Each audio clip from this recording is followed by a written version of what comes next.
বন্ধুরা, আজকে 2024 সালের মে মাসটি কুম্ভ রাশিদের কেমন যাবে সে বিষয়ে একটি সাধারণ ভবিষ্যৎবাণী নিয়ে আলোচনা করব।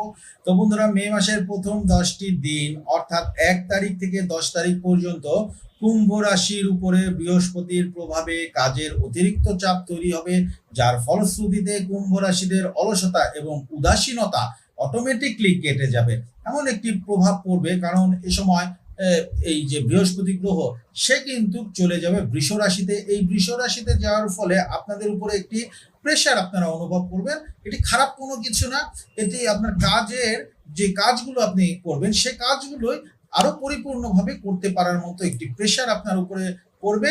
আর আপনাদের ভিতর যে উদাসীনতা ছিল তা কিন্তু এই সময় অটোমেটিক কেটে যাবে। আপনার কাছের মানুষরা বিভিন্নভাবে আপনার অপূর্ণ আশা আকাঙ্ক্ষা, যা আপনাকে লম্বা সময় ধরে মানসিকভাবে কষ্ট দিচ্ছে, যেটা চাচ্ছিলেন সেটা